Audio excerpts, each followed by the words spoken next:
Namaste, all of you. Welcome back to our session on the programming Quran. This will be our third session where we are actually talking about the second algorithm of counting. And counting is very important algorithm. And let's go step by step, bit by bit to understand how we can write that program. So again, I welcome you all on the programming Quran with Python. So directly we will jump on to the problem statement. So current problem statement which we are going to solve is given a set of n students where n can be any number. It may be 10 students, 15 students or many more. In the range of 0 to 100, that means we have n students which has given one exam which is supposed to be a 100 marks exam. And in this 100 marks, each student will have different marks as per their answering way. So what we have to do, we have to make a count of number of students that pass the examination. And who passed the examination? A pass is awarded for all the marks 50 and above. Remember, it is 50 and it is not above 50. 50 marks or above the 50 marks, student we will consider as pass. So for n number of students, for current case, we will say 10 students. So for 10 students or 20 students, we will have a array or a list which will contain the marks of the students, and then we will have a count of how many students got passed through that examination and how they will pass if they have the marks more or equal to 50. So do have the understanding of problem statement in a clear way, and then only we can proceed with the code. While proceeding with the code, as in the first session, do check the first session where we have the introduction, how to go ahead with any problem in hand. So in that introduction, we talk about always think of a small example and then proceed further. So once we think of the small problem, let's consider this n to be 10 students only. And we will assume some of the marks for them. Again, whenever we will assume this n students mark, we will not say all are say 50, 50, 50 or 51, 52, 53. Do have the combination of marks. So what happens when you have the combination of marks? You have something lower than 50, something more than 50 and something in between. So all these marks, if you keep in your input, you will have a more accurate result, and you can confirm any input comes in the future, we can get the idea about that. So let us see what we are going to do with. So in this example, I am considering an array where you can see I have a different number of values. So some of the students got 26 marks, some of them 50, some of them 45 and so on. There are some students with 13 and 33 marks also. And the main thing is what we are going to do with the counting. We are going to count how many students got passed, not looking at how many marks they have, but yes, that marks we need to know. So here in this case, if we just scan this array, we will see 50, 76, 68, 91 and 88 are the marks which are supposed to be a student who got passed this examination. So I just count these arrows. It is 1, 2, 3, 4, and 5.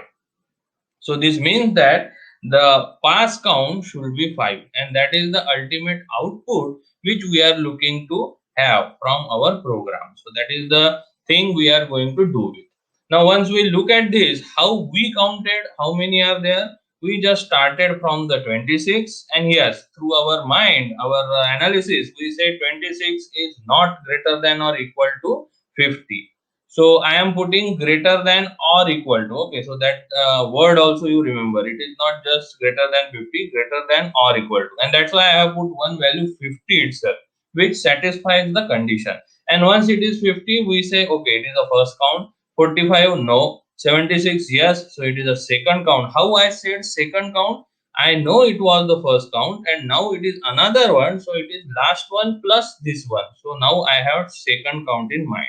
Then 68, yes, it is also greater. So how I said it is a third count? I know this is the second, and then I am adding this as a third. So the same thing goes with the 91. I know previously I have three values and this is the fourth value. And then 13 no, 34 no, 88 yes. So again I know four are there and I am adding the fifth one. 33 no. And I complete my scanning. So while doing the scanning, what our mind or the computational mind we are doing is we are adding something to the previous value. Considering to start with 0, considering there is no student who got passed, and then we move on to the forward way. And as we go forward, one by one, we are adding a count to add. So while starting, we can say pass count is 0 because we haven't scanned the array. And once we start the scanning of array, one by one, we can add the count in that. So that is the way we can think of how we can have our algorithm. So the way, as I said, as I move forward, I add something 1 to a previous count. So that can be shown with this new diagram where the same values which were in horizontal fashion, I have shown vertically. So vertically you can see here, we start with 26 where we put initial count 0 and this is the current count which is also 0 because both are at the starting point. Then we encounter the 50. So this is the order in which marks are examined. Okay, so that is the order we are going. So once we encounter 50, previous counts remain 0, but the current count comes out to be 1 because that is the one we have. Now this current count we consider previous count when we move our arrow from 50 to 45, and that is the way to understand how we can proceed. So on 45 obviously nothing will be added, so the current count remains 1. And now this is interesting step where we encounter 76 and then 76 is greater than 50. Now since 76 is greater than 50, previous count is 1, and since new value we encounter, we have previous count plus 1 which goes for the current count as 2. So now our counter has increased by 1. Same thing happens with 68. Previous count was 2, but now we have one more. So now the current count 3. 91, same thing happens. Previous count was 3. Now we have another addition. So the count goes to 4. But again by 13 and 34, our previous count and current count remains the same because there is no new addition of marks. And as we proceed further, we have the 88 again, and this 88 where we add one more 1, and thus 4 plus 1, 5 is the count. For 33, no additional thing. And the last one, the current count, which is our number of student passed. So we can say out of this 10 student, we can say that there are 5 students who pass the examination as per the criteria of 50 marks and above.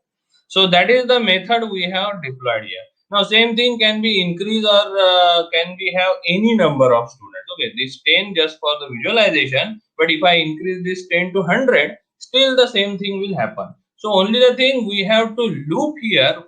What do you mean by loop? You have to start from the array's beginning and go up to the end, doing same thing again and again. So this same thing doing again and again actually done with the programming called a loop structure. Okay, so the loop structure we are going to use with our Python code, and we are going to count the number of students, and that is the way we are going to proceed.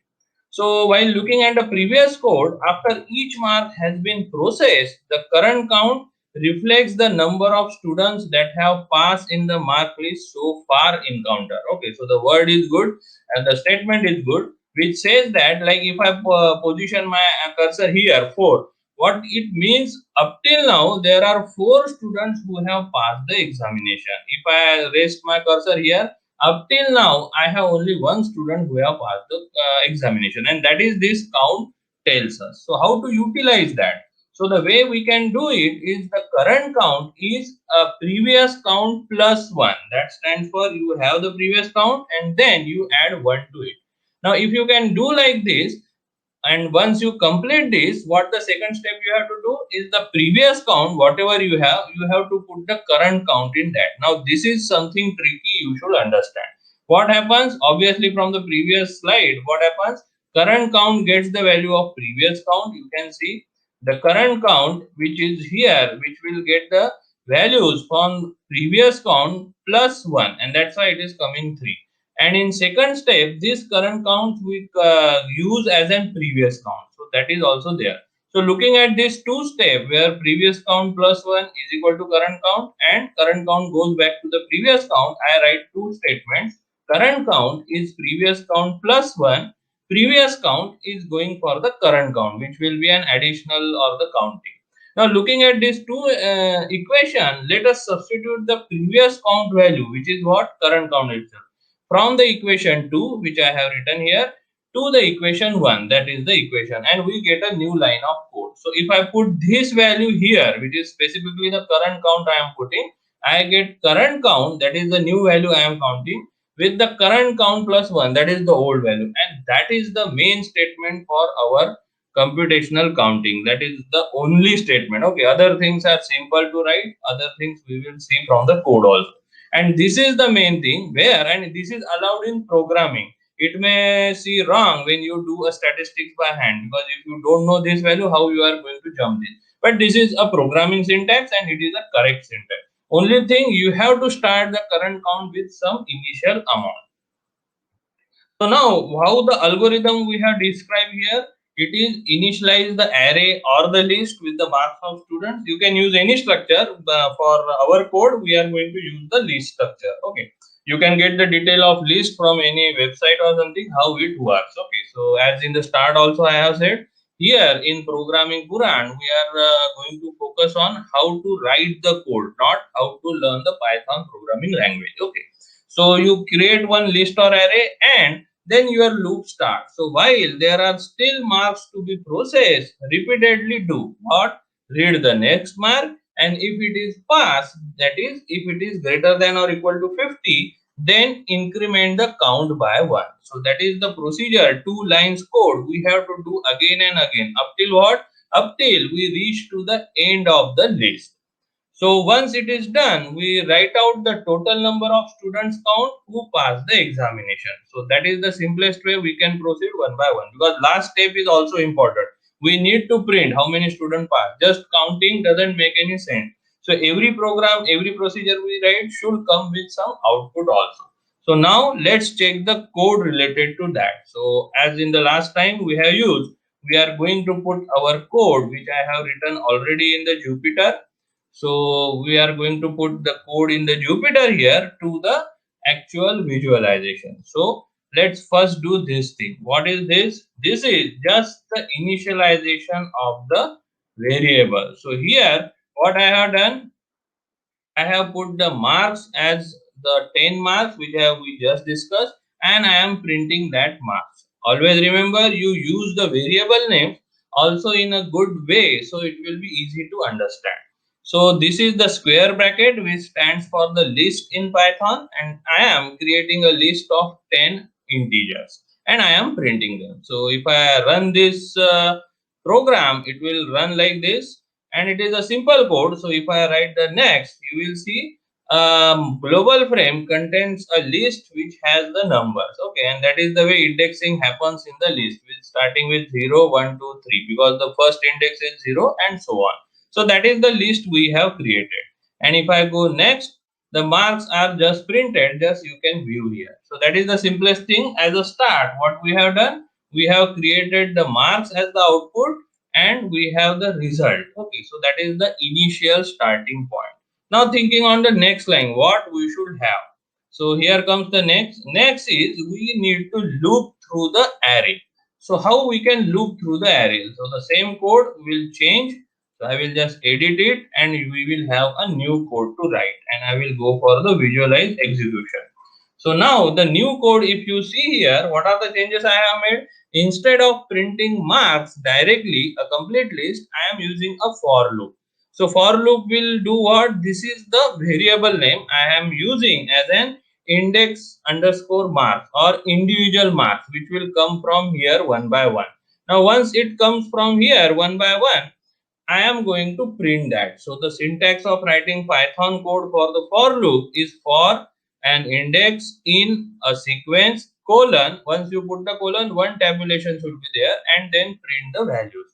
Now if I go ahead with this code, I print next. I have the marks here, so you can see the marks around this.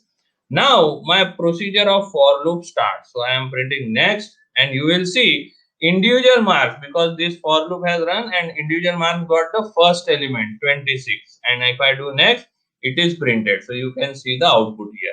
If I do next, now my pointer moves to the next one. So that is the way sequentially I am going to print the values. So now 26 comes, again the loop. Now you can see the loop is continuing. Why? Because the list is still there up to 33. This will go one by one. So if I print next, the next value is printed, next, the next value is printed, and you can see in actual, as we have discussed, we are going through the code step by step and we are getting the output as it is given, and it will stop at what point? When it reaches 33. So now it has reached 33, all the values has been printed, and if I do next, I am out of the loop. Why? Because my list is exhausted. So this is the loop which we have put for what? Only to read the values one by one, because that was our first requirement. Always develop your code step by step. Don't think directly into the solution. As in the introduction we have said, break it into small part. Have first part, as we have done initialization of the array or list. Have one by one elements in hand. Now we put on to something on that. What next to put? How I can identify if that mark is greater than or equal to 50.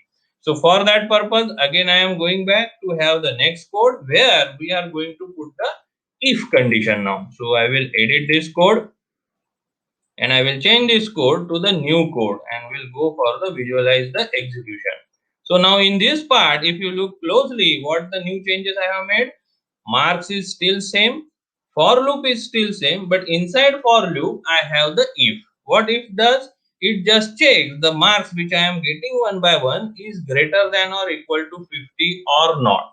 Now if this condition is true, I am printing that mark. So it is again one tab space. So what is the basic of this code is, we run this code or the output of this code are only the marks which are greater than 50, and that is our most of the, I can say, the aim which we have to count it, but at least let's have that marks to be printed.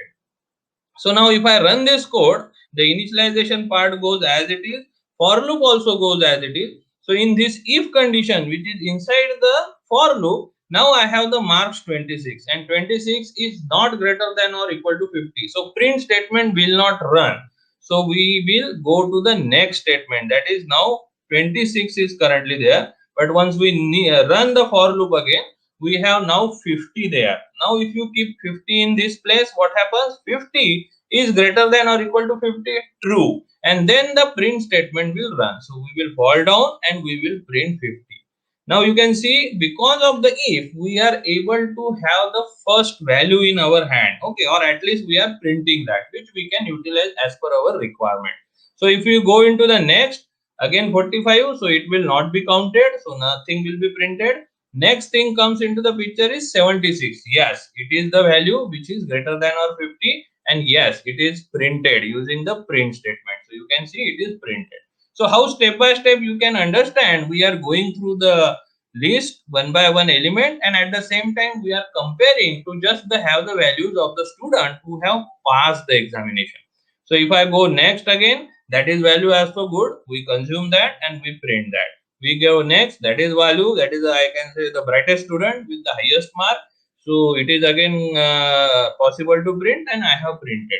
Now if you see the next value, we have 13 here, which is again the false value for this condition. So nothing is printed, we just go back.